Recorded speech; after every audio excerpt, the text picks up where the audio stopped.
እንደኔ ግን ራሱን የታዘበ ይኖራል። በምድራዊ ኑሮዬ ውስጥ ነገር ሲጎልብኝ፣ በተለይ ገንዘብ ሲርቀኝና እጄ ሲያጠር ያለኝን አቅም ሁሉ ከመጠቀም ባለፈ ወደ እግዚአብሔር የምጮኸው ጩኸት እንዴት የበረታ ነው! ትጋቴ ጌታ ሆይ ምነው ረሳኸኝ? እባክህ አስታውሰኝ፣ ከዚህ ችግር አውጣኝ እያልኩ ሌት ከቀን እማጸናለሁ። የልቤ መሰበርና መከፋት ልክ የለውም። ደስታዬስ የፈለግኩትን ምድራዊ ሲሳይ ሳገኝ ሲሳካልኝ ዓለም ሁሉ የከበረና ደስታዬ የላቀ ይሆናል።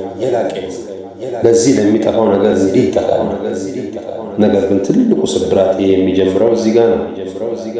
የመንፈስ ቅዱስ ፍሬ የሆነው ፍቅር ከልቤ ሲጠፋ ግን እንደ ገንዘቡ እንኳን በሙሉ ኃይሌ ሊፈልገው ይቅርና ፍቅር በማጣጤ አልጨነቅም፣ አያሳስበኝም። ግድየለሽነቴስ በውስጤ ቂም፣ ጥላቻና ኩርፊያ ነግሶ ሳለ ጌታ ሆይ ለምን ፍቅር አጣህ ብዬ ወደ ጌታ እንዲረዳኝ አልጮህም። ልክ እንደ ገንዘቡ ፍቅርን እስካገኝ ድረስ ተንበርክኬ ደጅ አልጠናም።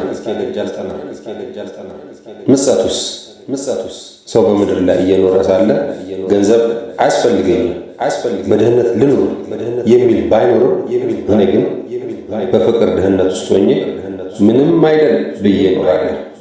የፍቅርን ጥፍጥና አጥቼው አይደለም፣ ጣዕሙንም በተለያዩ አጋጣሚዎች ቀምሻለሁ። አልፎ ተርፎም ስለ ፍቅር ጣፋጭነት ተናግሬያለሁ፣ ዘምሬያለሁ። ነገር ግን የገንዘብን ያህል ለመያዝ አጥብቄ አልፈልገውም። የሚገርመው ነገር እኔ ለሚጠፋው ሀብት ስተጋና ተንበርክኬ ስጸልይ ለዘላለማዊና ለታላቁ የፍቅር ጸጋ ግን ጉልበት ይዘላል። ጥላቻን እንደ ልብስ ደርቤ በፍቅር ድህነት ውስጥ እየኖር ሁሉ ሞልቶልኛል ብዬ አስባለሁ። እውነተኛው ድህነቴ የኪሴ ባዶነት ሳይሆን የልቤ ፍቅር ማጣት መሆኑን ዘንግቼዋለሁ። ዛሬ ለራሴ እንዲህ እላለሁ፣ ለሚጠፋው ምድራዊ ኑሮ ቁሳቁስ የምታለቅሰውን ያህል ለማይጠፋው ዘላለማዊ ፍቅር ተንበርክከህ መለመንን ተማር።